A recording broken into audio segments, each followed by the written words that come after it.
So we now have a patient with an anterior beam on, and we can see in this view that's where the beam is. We can see in that view there, and we can see in that view there, and we can see that it's defaulted to a 10 by 10 field. So the first thing I want to do before we actually start manipulating the beam, I'm going to add a DRR, which will make life easy for us and enable us to use it for verification later on.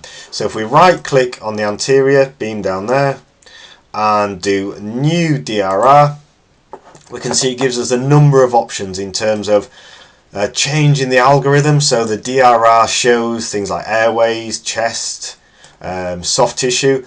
We want to show bones, so we click there, click apply, and we can see there that we now have a DRR that shows us the bony pelvis nice and clearly.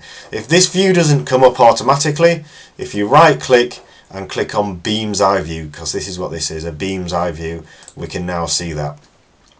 We can see that we've set this 10 by 10 field, and actually it's much bigger than the PTV, isn't it? So the PTV is this red structure, and we want to conform that much tighter. So to do that, we're going to use MLCs. So again, we're going to go back down to our field, right click on the anterior field, I'm going to do new MLCs, and it adds MLCs to the template, to the plan. You can see at the moment the MLCs are all closed, which isn't much use to us. So we could, by clicking on this one here, select an MLC, we could move them all manually. But actually, we can get it to set automatically. As ever in Eclipse, there's more than one way to do this. So you could go right click down here and fit to structure, or we can use this icon up here, which does exactly the same thing. So if I click on there, fit to structure, we can see that I want to form the MLCs around the PTV with a circular margin of 0.5 to make the MLCs slightly bigger because of the things we talked around in class to do with penumbra.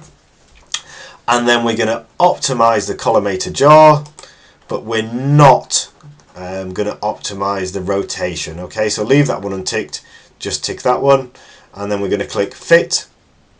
And we can see there, if we close that window now, the MLCs have formed nicely around the PTV with that ½ centimeter margin all the way. And if we were to turn off the structures, we can see that that's the field that we would be treating. Okay. In terms of them moving the MLCs, if we wanted to move them, we can pick them up manually by selecting this one here, and then we can pick a leaf up and move it if we wanted to do that. So we will be doing that later on.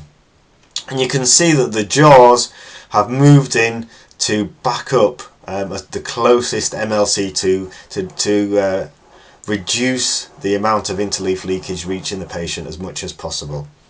So that's our first beam on, that's optimized to the PTV, and we're now ready to create some more beams.